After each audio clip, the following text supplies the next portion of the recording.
Neftivi jawarani filɛbaw kibaruyaw la bakurubaw la bi Amadu Aya Sanogo a n'a jɛ minnu kun datugulen don san 7 bɔɲanko ka sababu kɛ gɛlɛya minnu nana ani faali ni wale camanw na u labilala bi an ka jamana kiiritigɛsoba cour d'appel maaw fɛ min ye fiɲɛbɔda ye ka d'u ma n'a bɛ wele ko liberté provisoire min ye Amadu Aya ka lapsaba ni o ye maître Cɛsolo Konare a bɛna ale ka laseliw la mais a ko kun kan bi don kibaru kɔnɔna la ka fara o kan politiki bunakun kan min bɛ tali kɛ an ka jamana kalafili n'o ye wasaden kalafili nataw ye jɛrɛba dɔ sigira kunungo ni tɔnjɛkulu ye ani jɛrɛjɛkulu wɛrɛ an bɛna o fana lamɛn bi don kibaru kɔnɔna la ka fara o kan fana min ye malo tɔni 1,200 n'a kunkanfɛn olu kɛra dɛmɛ ye japonkaw fɛ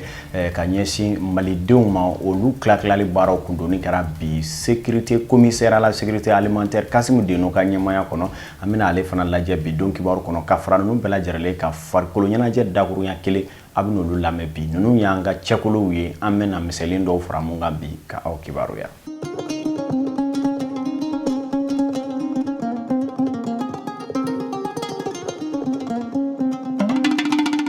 Filɛlikɛ jama ka aw fo ka aw ko ɲuman dɔn aw ka don o don timinanja kosɔn n y'a fɔ aw ye an ka kibaruyaw la belebelebaw la min bɛ tali kɛ Amadu Aya Sanogo ale ni a jɛ maa 10 ani 6 bɔɲanko ni olu kɔni lasagolen tun don kasobon na ka sababu kɛ 2015 fanga dafiri min kɛra ani wale minnu bɔra o kow kɔnɔna la ni o ye faali dɔw ni a ɲɔgɔnna caman ye olu kɔni tun bɛ kaso la nin bɛɛ lajɛlen tɛmɛnen kɔfɛ wulikajɔ ni girinkajɔ caman kɛra min bɛ tali kɛ an ka jamana kiiritigɛ ɲɛmayaso min bɛ yen n'o ye cour d'appel ye ale ka bolofara min bɛ yen n'a bɛ wele ko chambre d'accusation olu maaw kɔni ye u ka kiiri jaabi dɔw bɔ bilan la jaabi min kɔni kɛra ka se ka labila di Amadu Aya Sanogo a n'a jɛ ninnu ma k'u ka t'u ka denbaya la min bɛ wele nansarakan na liberté provisoire n'o ye ka lafiya da ni fiɲɛbɔda d'u ma nin waati na yanni hakilina laban dɔw cɛ min bɛ tali kɛ kiiri tigilamaw ni sariya ma olu de bɛ se ka ɲɛfɔli caman kɛ sariya kisɛ koɲɛw taabolo kan nka min kɔni jɛlen don i ko torotɛgɛ ni maa bɛ kalaturu la o ye k'a fɔ ni maa kofɔta ninnu bɛɛ lajɛlen kɔni danganiyana k'u kɔni bɔ kaso la u ka se ka taa u ka denbayaw la bi tile kɔnɔna la o hakilinaw kɔni taara cour d'appel fɛ a ko kɛnɛ kana baaraw kuncɛlen kɔfɛ min ye kuma caman ma se ka fɔ a ko kan nka Amadu Aya Sanogo ale ka lapsaba dɔ ye maître Cɛsolo Konare ale ye ɲɛfɔli dɔw sɔrɔ k'a fɔ an ye a ko kan an ka jɛ ko o lamɛn. U y'a fɔ sisan de ko Amadu Aya Sanogo o n'a ka maa o maa n'u bɛ kaso la nin ko in na k'u bɛɛ ka taa so ka an ka hinɛ an ka a ɲini Ala fɛ a ka hinɛ banbaatɔw la a ka hinɛ a somɔgɔw la parce que diɲɛ bɛɛ t'an de an bɛ ɲɔgɔn bilasira de Ala ka hinɛ banbaatɔw la Ala ka yafa u ma Amadu Aya o n'a ka mɔgɔw bɛɛ bɛ taa so bi. Tabarikala ko don ka ja a sebali tɛ min ye Amadu Aya n'a jɛw somɔgɔw kun mɛnna makɔnɔni na o tuma nin kɔni ye u labilalen nin waati na u na taa u ka denbayaw la min bɛ tali kɛ fana maître Konare n'o ye avocat ye a ye dugawu don minnu kɛ an bɛ dugawu don kɛ Ala k'u bɛɛ lajɛlen minɛ hali bi Ala ka jamana basigi kibaruya wɛrɛ kɔnɔna la min bɛ tali kɛ an ka jamana faamaw ye kalafili bolo da ka bɛn ni ni marisi kalo nataw ye min bɛ tali kɛ baara kunfɔlɔw bɛɛ lajɛlen bi daminɛ n'o ye campagne ni a ɲɔgɔnnaw ye fo ka taa se avril kalo ma kalafili ale bunakun kan o kama wulikajɔw bɛ sen na walasa kalafili labɛnw bɛ se ka kɛ tarafatani ye cogo min na o de hukumu kɔnɔ minisiriso min ɲɛsinnen don an ka jamana marakow ma ni a bɛ kalafili labɛnw kɛ ale minisiri Boubacar Alpha Ba ka taa se minisiriso min ɲɛsinnen don lakanako ani finitigilakaw ka koɲɛw ma fo ka se kalafili ko labɛnjɛkulu maaw ma olu kɔni ye tɔnjɛkulu bɛɛ lajɛlen wele ani jɛrɛjɛkulu wɛrɛ minnu bɛ yen kunungo wula fɛ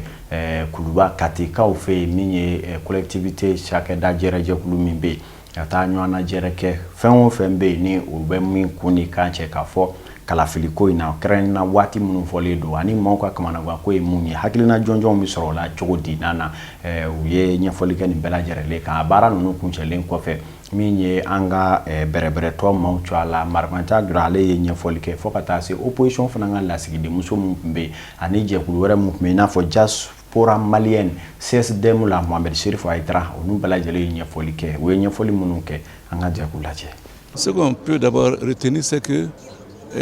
la situation évolue normalement. An bɛ se k'a fɔ kow taabolo ka ɲi kosɛbɛ barisa sigikafɔ min kɛra an ka jamana kɔnɔ n'o ye dialogue national inclusive ye a magara fɛn fɔlɔ min na n'o y'an ka wasaden kalafili ye n tigɛlen b'a kan a bɛ se ka kɛ wa a bɛ se ka kɛ waati kɔnɔ waati min ko fɔra wa kɛcogo bɛ ɲa. Welewelekan min bɛ n bolo o ye bɛɛ lajɛlen k'i nin don a la. Gɛlɛya minnu b'an ka jamana kɔnɔ i n'a fɔ lakanako ani an ka jamana cakɛlaw tɛ sigida minnu na u seginin ka taa o sigida la. Ne bolo fura bɛ nin bɛɛ lajɛlen na wa nin de ye gouvernement yɛrɛ haminako ye. Nin ɲɔgɔn ye in kɔfɛ an hakilila tigɛra kosɛbɛ. Nous sommes de l'opposition. C'est à ce titre-là que nous sommes là. Nous avons voulu participer à ce cadre d'abord pour montrer que nous sommes bien décidés à aller aux élections. An ye fanga sinamatɔ ma de ye o de hukumu kɔnɔna na an bɛ yan bi an y'a latigɛ k'an sen don ɲinan kalafili la wa kalafili kɛko ɲuman an bɛ o de fɛ wa ni jaabi min sɔrɔla an b'a ɲini bɛɛ lajɛlen ka sɔn o ma yaasa o ka kɛ an ye lajɛ laban min kɛ an ye hakili falen dɔw kɛ a ko la ka fara o kan an ka laɲini ye fana segin ka kɛ sariyabasun kan ye walisa gɛlɛya min kɛra tɛmɛnenw na o kana dafa fila la ka fara o kan an b'a ɲini an ka sɔn an bɛɛ lajɛlen ka sɔn ka ɲɔgɔn lamɛn maliko kama sabula n'an ma lamɛnni kɛ an bɛ dɛsɛ an ka laɲini ye fana u ka kalata sɛbɛn fana jate minɛ i n'a fɔ maa tɔw b'a ɲini cogoya min na yaasa o fana ka kɛ f'an ka sɔn ka bolo di ɲɔgɔn ma maliko don. An b'a fɔ k'a fɔ diaspora bɛɛ ye u y'a dɔn k'a fɔ ko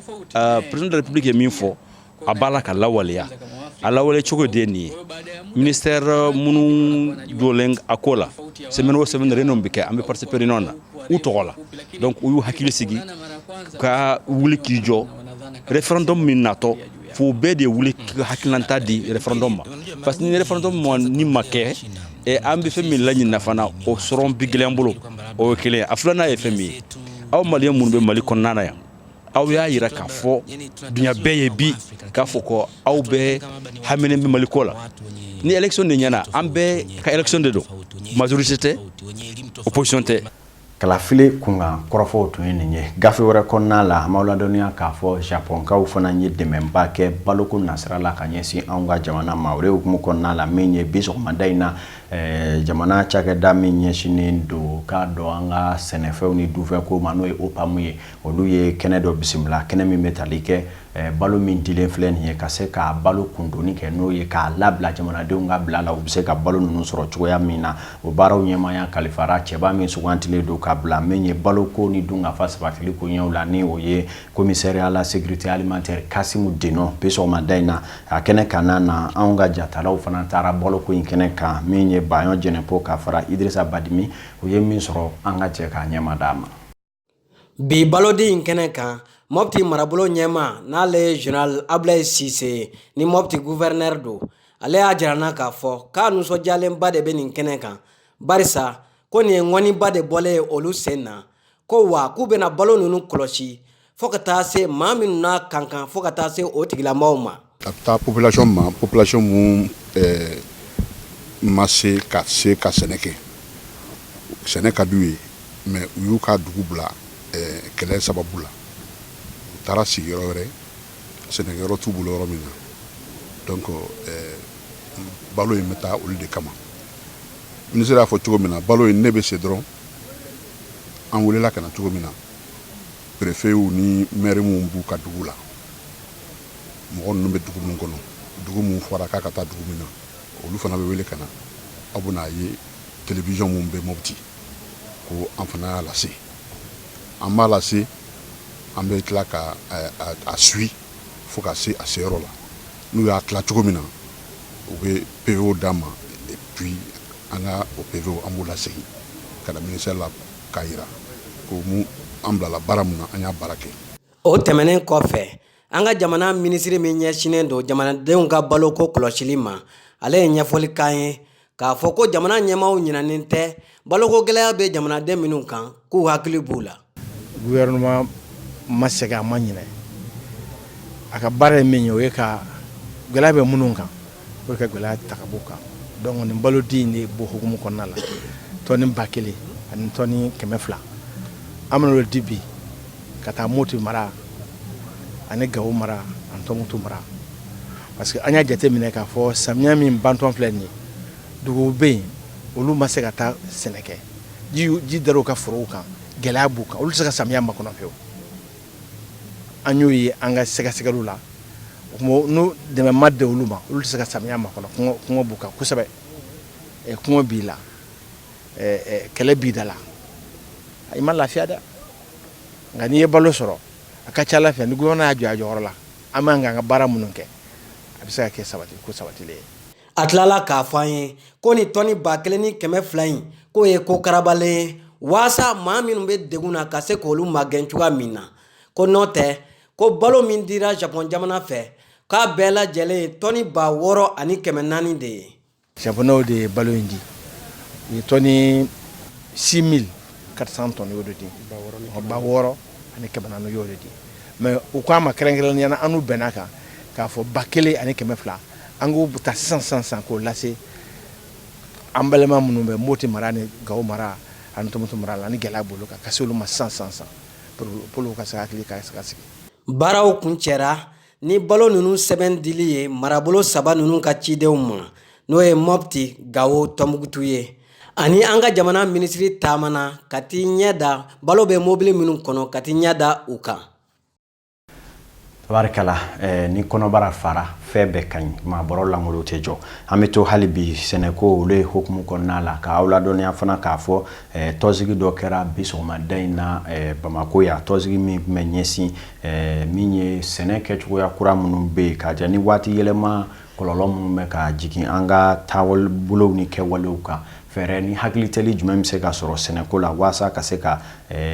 kow yɛrɛ tɔ yakubaya kosɛbɛ maaw bɛ se ka sɔrɔ kɛ sɛnɛko la ka balokow nɔgɔya hali n'a ma sɔrɔ k'a fɔ waati yɛlɛma bɛ kow kanna na o jɛrɛw dayɛlɛla bi min kɔnɔna na Mali n'a kɛrɛfɛ jamana maa caman ni ka fara dɛmɛbaa jɛkulu kɔni kan olu ye hakilina ta a ko kɛnɛ kanna na ɲɔgɔn faamuyali in taara kosɛbɛ a bɛ fɔ min ma ko CESAT 2019 fɔ ka taa se hakilina min taara n'o ye ITAC ye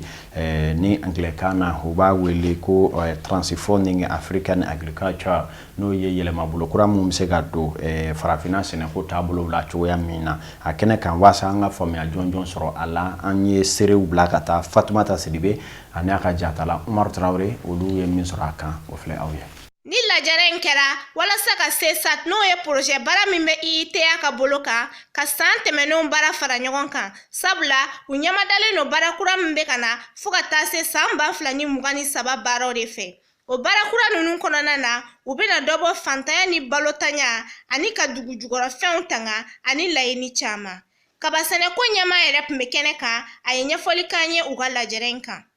San yɛlɛma ne b'a fɔ changement climatique an b'o baara de la donc maintenant pour que ka ja kɛlɛ et puis pour que an ka sɛnɛkɛlaw bagankɛlaw ani minnu bɛ baara o baara la u ka se ka fɛn sɔrɔ a la pour que ka technologie dɔn pour que au moins u ka pauvreté kɛlɛ mun ye sɛgɛn. Monsieur Alassane Maïga y'a jirana k'a fɔ k'u ka laɲiniw sabatira u ka baara tɛmɛnen ninnu kɔfɛ. Nin projet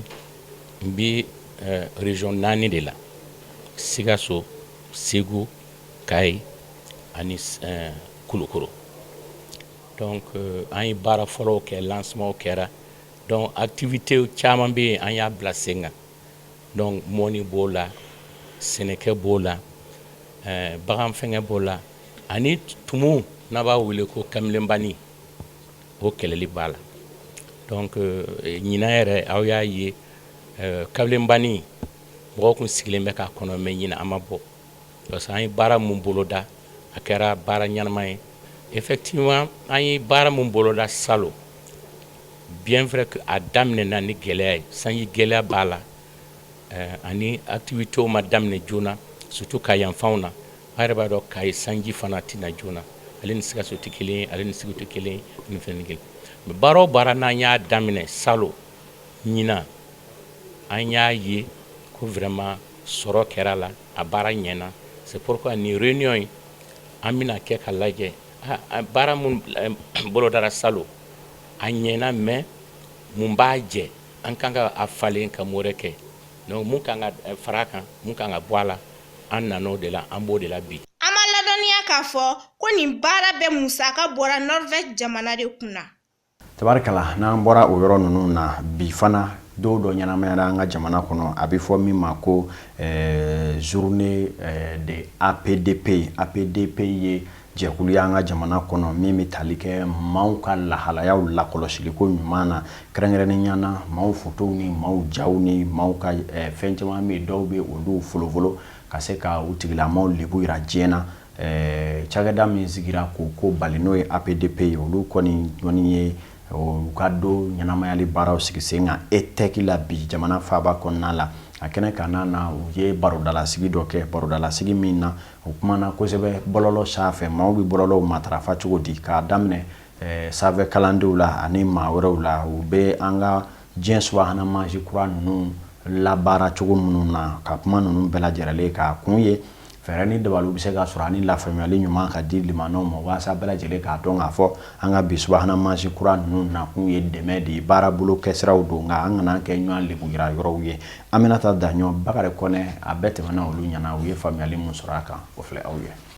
Internet ni réseaux sociaux n'olu ye kunnafoni di yɔrɔ n'a ɲini yɔrɔw ye ka mɔgɔw gɛrɛ ɲɔgɔn na k'a sɔrɔ aw ma ɲɔgɔn ye ka ɲɔgɔn baro ka ɲɔgɔn kuma ɲɔgɔnya nka bi o kɛlen n'o fɛn ye mun kɛlen n'o ka dangari kɛ maa caman ka adamadenya la o de hokumu kɔnɔna na APDP ye don kelen suganti san kɔnɔna na ni k'o kɛ maaw ka dono personnel kɔlɔsili tɔgɔla don ye u ka ɲinɛta hokumu kɔnɔna na u tɛgɛ taara bɛn denmisɛnninw ma n'olu ye ekɔlidenw ye sabula olu ka réseaux sociaux utilisation barika ka bon kosɛbɛ. Diɲɛ fan bɛɛ fɛ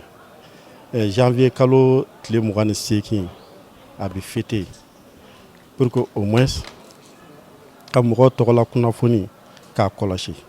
A tilala ka ɲɛfɔli kɛ réseaux sociaux bɛ se ka kɔlɔlɔ mun lase adamaden ma kɛrɛnkɛrɛnniyala denmisɛnninw o de la a ye ladilikan kɛrɛnkɛrɛnlen kɛ ka ɲɛsin u ma. An kun y'a daba ka denmisɛnninw kunnafoniya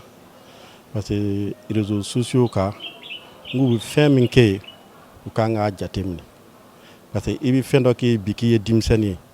n'i kɔrɔbayara k'i kɛra ɲɛmɔgɔ ye mɔgɔw bɛ se k'a labɔ parce que fɛn bɛ kɛ ni kɛnɛ ninnu kan ni plateforme ninnu kan a t'i ɲinɛ parce que machine de don ni i ye min bila a kan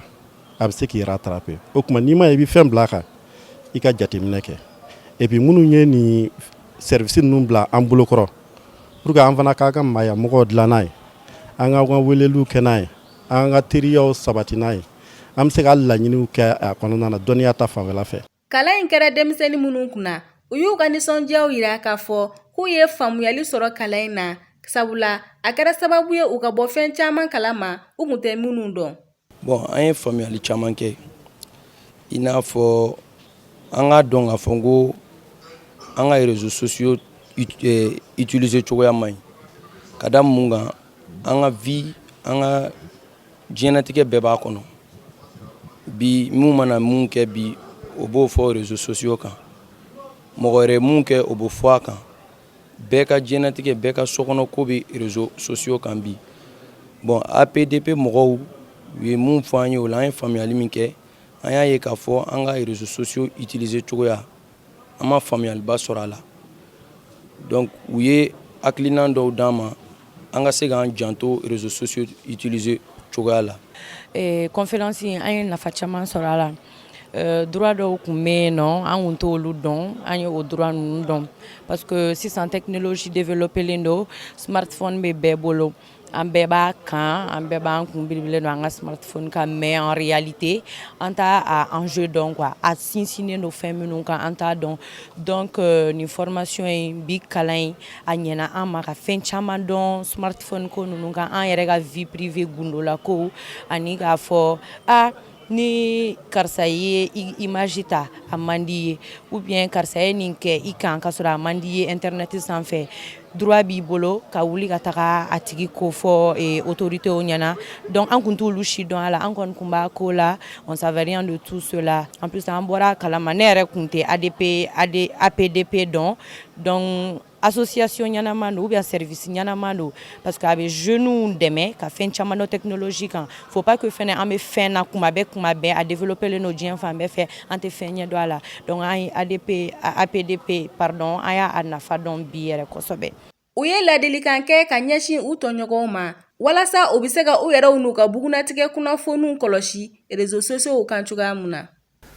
Tabarikala an ka dɔn k'a fɔ hadamaden bɛɛ lajɛlen farikolo ni a fan bɛɛ ye suturali fɛn ye. An kana bɔ ni ɲɔgɔn ka ginɛw ye ka da lɛfɛ kan bɛɛ da la. N'an bɔra o yɔrɔ ninnu na an ka jamana kɔnɔ jate dɔw y'a jira nin waati na k'a fɔ jamanaden caman bɛ sɛgɛn kosɛbɛ. Kɛrɛnkɛrɛnnenya na sɛbɛn dɔw bɛ yen n'olu ye faso yɛrɛ cɔ a la sɛbɛn dɔw ye olu sɔrɔlu i n'a fɔ i mago mana jɔ bugunatigɛ sɛbɛn ale lasɔrɔli la n'o ye carte d'identité ye walima ka taa se i ka diplôme jɔnjɔw olu la sariyali siraw kan n'o ye légalisation ye. Sɛbɛn o sɛbɛn bɛ yen n'a ɲinini t'i ɲɛ i ka taa an ka jamana ka cakɛda dɔw la dekunba bɛ jamanadenw kan ko kɔnɔna la ka sabu kɛ fɛn caman ye. Dɔw b'a yira k'a fɔ kurutu daw bɛ yira u la dɔw yɛrɛ bɛ t'u jɔ kabi dugu jɛ bali. Gɛlɛya caman bɛ a ko kɔnɔna la kuma waasa an ka faamuya sɔrɔ a ko kan a ka kan an ka kuma di bɛɛ lajɛlen ma. O kama bi an y'an ka kibaruya ɲininaw bila olu ka ɲinini dɔw ka ko kan u ma se ka bɛɛ hakilina sɔrɔ a ko kan sabula n'i ye furu ko fɔ i bɛ yɔrɔ caman ko fɔ furu kɛ furumuso ani falakaw ni furusentigiw n'a ɲɔgɔnna caman. Kuma gɛlɛya min bɛ nin ko in kɔnɔna la maa minnu bɛ yen n'olu ye sɛbɛnfura ɲininaw ye sɛbɛnfura bɛ ɲini yɔrɔ mun na ani minnu ye dangɛnɛya di sɛbɛnfura in ka ɲini olu bɛɛ bɛ se ka hakilina di bɛɛ ma se ka sɔrɔ bi tile kɔnɔ nka an ye mun sɔrɔ n'an ye hakilina kunfɔlɔw labɛn ni o ye olu filɛ aw ye. An bɛ wagati min na ko sisan an ka jamana kɔnɔna na sɛbɛnw sɔrɔli ye baara ye i n'a fɔ bugunatigɛ sɛbɛn, carte nina, visa, passeport, acte de naissance n'ale ye wolo sɛbɛn ye fo ka taa se papier ba wɛrɛw ma ninnu bɛɛ lajɛlen kelen-kelen sɔrɔli ye baara ye. Jamana kɔnɔden dɔw y'a yira k'a fɔ ko o gɛlɛya ninnu cɛla ko carte nina de sɔrɔli ka gɛlɛn ka tɛmɛ a bɛɛ kan. N'i nana k'u bɛ n'i ka carte nina ta gɛlɛya caman de bɛ don i kan quoi. C'est-à-dire n'i ye carte nina ta hali n'i y'i tɔgɔ fɔ n'i ko i ka dugu ye dugu jumɛn min ye u b'a fali. Ni wulila o fɛ k'u ka o tɔgɔ ni u dugu fali i bɛ problème ba de sɔrɔ a la. Bon i ni u y'i ɲininka wari ko la k'i ka wari sara. Bon hali n'i ye wari sara ɲɛ tɛ sɔrɔ a la. I bɛ soli ka taa polisiso la carte d'identité ko la i b'a ye i bɛ wuli depuis ni 3 heures du matin i bɛna aran sigi aw bɛ tɔgɔ sɛbɛn ka aw yɛrɛ damaw ɲɔgɔn cɛ. Bon polisiw bɛna 8 heures u bɛ se ka mɔgɔ 10 dɔrɔn wele o lisi la u b'a fɔ aw tɔ bɛ ka taa ko lisi dafara ko semaine passée mɔgɔ olu lisi bɛ yen nɔ. Vraiment o kɔni ye gɛlɛyaba ye carte d'identité ko la. O de bɛ kɛ sababu ye mɔgɔ caman bɛ yen a ka di u ka papier ta mais i bɛ se ka semaine 2 semaine 3 kɛ soli ka bɔ la i t'a sɔrɔ donc finalement mɔgɔ bɛ décourager. Dɔw bɛ yen nɔ il y a des gens qui ont fait u ye récépissé kɛ a mɛnna récépissé b'u bolo nka u bolo ma se ka da nina kan n'u taara tuma bɛɛ mairie la u b'a fɔ ko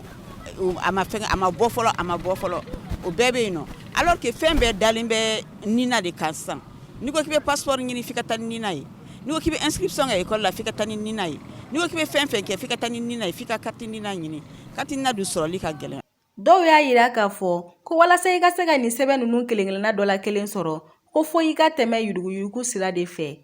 Carte d'identité yɛrɛ la n'i tagara k'i bɛ taa carte d'identité ta hali n'i ka pièce bɛɛ dafalen don wari sɔmakɛ min fɔra u bɛ tɛmɛ o la par exemple ne yɛrɛ personnellement ne tagara ko n bɛ taga ta or 1000 francs de bɔra journal ni fɛn bɛɛ la k'a fɔ on m'a pris presque 4000 francs o sen tɛ ne ye timbre ni lettre ni demande ni fɛn dɔw san tu vois n'a fɔra i malien tɔ yɛrɛ nationalité b'i bolo fɛn bɛɛ i t'an malien droit dɔ b'i bolo k'olu k'i t'olu si sɔrɔ. N'i tagara i bɛ taa sɔrɔ dɔw bɛ yen u bɛ don kɔfɛda fɛ bon i bɛ ɲininkali kɛ ko aran tɛ ka s'i ma bon après u bɛna fɔ ko baara jiginna après a bɛ tila ka na tuguni jusqu'à présent f'i ka commissaire de bila i n'u cɛ i ka wari d'olu ma pour que i ka se i ka pièce sɔrɔ. Nin bɛɛ bɛ corruption ko de parce que n'i ko papier i bɛna fɔ 400 sara 1000 sara i t'a sɔrɔ or que dɔ bɛ yen 200 francs de don mais u b'a fɔ ko 1000 n'i taara ko i bɛ carte d'identité ta u b'a f'i ma ko n'i ma 1000 sara sur place an b'a d'i ma o tɛ se ka kɛ o. Dɔw ka fɔ la ko ɲɛmaaw yɛrɛ de bɛ ka yuruguyurugu in sinsin kɛrɛfɛ sabula bɛɛ b'i ta puruti a dan ma. Walasa fura bɛ se ka sɔrɔ nin ko in na maa caman de y'a yira k'a fɔ ko jamana kɔnɔdenw yɛrɛ de bɛ se ka fɛɛrɛ sɔrɔ a la walasa a ko in bɛ se ka ban cogoya min na ani ko ɲɛmaaw fana ka fɛɛrɛ sigi sen kan walasa maa minnu bɛ yuruguyurugu kɛ papiye ninnu dilanyɔrɔ la olu bɛ se ka ɲangi cogoya min na. Facteur kelen tɛ se ka fɔ a la. Bon jamana yɛrɛ de bɛ se ka lɛ bon ka kuma administrateur fɛ n'o y'a sɔrɔ bɛ se ka solution min ɲini mɔgɔ bɛ se k'u ka pièce sɔrɔ joona cogo minnu na. Solution min b'a la il faut que maliyɛnw yɛrɛ de ka wuli ka fara ɲɔgɔn kan fɔ dɔn non an tɛ ni mɔgɔ min nan'i ma f'i ka négocier ou bien a bɛ tan non an t'a kɛ an ka tɛmɛ norme fɛ quoi an t'a négocier fosi maliyɛnw yɛrɛ de bɛ se ka nin problème régler k'i sigi a bɛ tan a donna la wa ne mo f'an ka fara ɲɔgɔn kan tɛgɛ di ɲɔgɔn ma pour lutter contre ça. Il va falloir que le gouvernement a mesure de l'État. Ni mɔgɔ min nana faso la a kan ka ɲangi de. Maliyɛn bɛ se ka ɲangili ɲɛ maliyɛn bɛ se ka maloyali ɲɛ n'u y'a daminɛ sisan nɔ mɔgɔw b'a dabila mais en tant que ni fɛn tɛ k'a la ne y'a kɛ ni mɔgɔ ma kuma ne fana b'a kɛ o ye fɔlɔ ye filanan mɔgɔw k'u hakɛw dɔn maintenant n'i y'a dɔn k'a fɔ ko nin ye n ka hakɛ ye hali polisi bɛ na mun kɛ an na fɔlɔ n'i b'a dɔn k'a fɔ ko u ka sariya to yen i b'a f'u ye k'a fɔ non ne man kan ka nin kɛ parce que aw fana man kan nin kɛ. Baara ka kɛ a cogo la ni baara kɛra a kɛcogo la je pense que gɛlɛyaba tɛna y'a la. Il faut que autorités de ka wuli vraiment u ka ni fɛngɛ minnu bɛ yen nɔ loi minnu bɛ yen nɔ règle minnu bɛ yen nɔ u k'olu appliquer quoi tant qu'il n'y a pas une application de la loi ni loi tɛ appliquer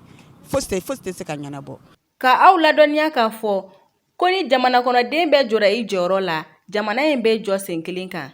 O kibaruya ninnu bɛ taa n'an ye Mali kɔkanna na Mali yɛrɛ dakun bɛɛ pannen kɔfɛ mun kibaruya tɛliw bɛ an kɛrɛfɛ jamana dakun kan Awa Adama Kulubali ale ye wuli ka jɔ k'olu kan waasa an ka bɔ kunba na an ka jɛ k'o fana lajɛ.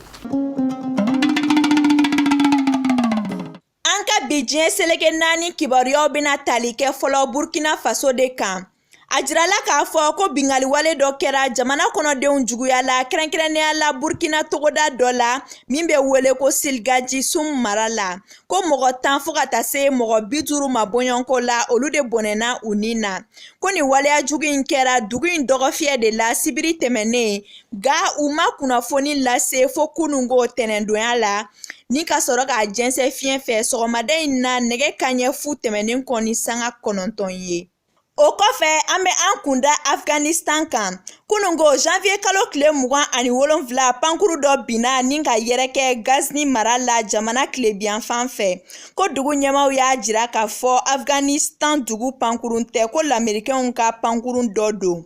K'a ja sɔrɔlenw fɛ a yirala k'a fɔ ko pankuru in tɔ min tora jikuru sanfɛ kɛrɛnkɛrɛnnenya la a kuyanfan kan lamɛrikɛnw ka jaw bɛ ye kosɛbɛ min sɛbɛntiyara Ameriki kunnafonidila caman fɛ ko u ka pankuru minnu bɛ kuramafɛnw kɔlɔsi n'u b'a wele ko Bombardier E11A ko dɔ de don kunnafoni labanw na a jirala k'a fɔ maasi ma kisi pankurunin kɔnɔmɔgɔw la.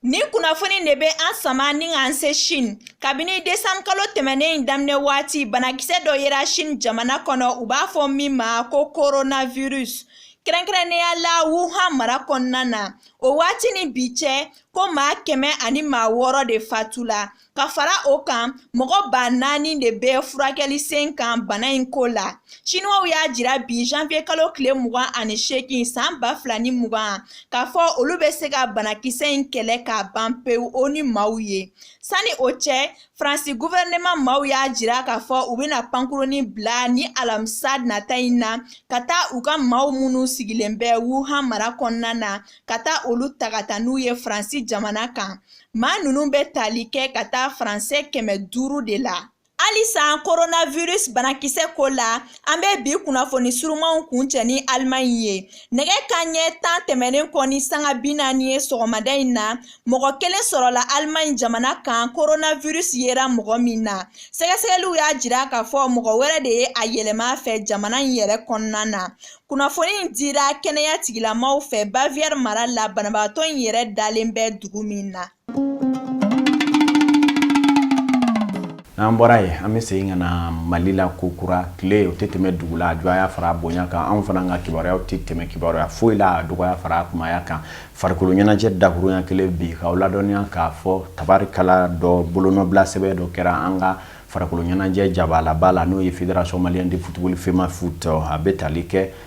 jabaraniso jɛkulu kunnafonidi jɛkulu min n'o ye groupe Renouveau olu kɔni ye a kanu ka se ka tigɛ di ɲɔgɔn ma kɛ ni Fédération Malienne de Football ye o tigɛ di ɲɔgɔn ma bɛn ka sɛbɛn tigɛ nɔ bilara Fema Foot Jabala la bi sɔgɔmada in na min bɛ tali kɛ Dramani Aliou Kone ale min ye groupe Renouveau ɲɛmaaba ye ale ni Bavier Touré o ye Fema Foot ɲɛma olu tigɛ nɔ bila bɛn ka sɛbɛn nin na a bɛ tali kɛ ka se ka baara ɲɔgɔnya dɔ sabati ninnu ni ɲɔgɔn cɛ min ye Mali yɛrɛ ka ŋanɔn wolomali ka bɔ tɔw la n'o ye championnat national Joakun Renouveau Télévision na o tɛmɛ dɛrɛkɛtɛma la n'o y'a nɔguni ye u ka jabaraninso sanfɛ a baaraw kuncɛlen kɔfɛ ka bɛnkanw tigɛ nɔ bila min bɛ tali kɛ Fema Foot ɲɛma Bavier ale ye ɲɛfɔli dɔw k'an y'a ko kan an ka ɲɛma d'a ma. N y'a siɲɛ fɔlɔ ye Mali balontan kɔnɔ fédération n'an b'a fɔ o ma comité exécutif a ka contrat signé ani télévision so cɛ min ye balontan kunnafoni hakɛ ye an ye nin baara in dabɔ fɛn kelen dɔrɔn de kama denmisɛnnin minnu bɛ balontan na bi u ka se ka lakodɔn an y'a dabɔ maaw ka an ka championnat ka ni don a la kosɛbɛ parce que n'i y'a ye jamana caman b'an da fɛ bi olu championnat bɛ bɔ direct la anw ka balontan ka bon olu bɛɛ ta ye an ka balontan ka kɔrɔ bɛɛ ta ye donc wajibi don an ka groupe Renouveau président an k'a fo k'a waleɲuman dɔn an ye baara min daminɛ nin ye k'a ɲini Ala fɛ k'a ɲini Ala kira fɛ u ka don an jigi kɔrɔ baara in a dabɔra ŋaniya min kama n'o ye ka Mali balontan sankɔrɔta hali bi Ala k'o nɔgɔya an bɛɛ lajɛlen tabarikala hali bi n'a ka bi fɛn o fɛn bɛ kunnafoni ko yakubaya Ala ma hakilina ɲumanw di an ma an badenw n'i ko kelen i b'a fɔ fila i b'a fɔ saba wa n'i ko a daminɛ i b'a fɔ a laban an ka kibaruyaw daminɛna wa ni y'a selen y'a laban yɔrɔ la an nisɔndiyalen min lasaw ma bi tile kɔnɔna la parce que jamajɛkulu bɛɛ wuli ka jɔ kɛ bi aw bɛ se ka ninnu sɔrɔ cogo min na ɲɛmaayaso yɛrɛ bɛ cɛsiri ba la hali bi n'a ka bi Nef TV ka dalen min ye n'o ye télé kɛcogo kura ye aw bɛ se k'o sɔrɔ cogo min na Mali kɔnɔ a kɔ kan marabolo ni togoda duguba kɔnɔna a k'an bɛɛ sini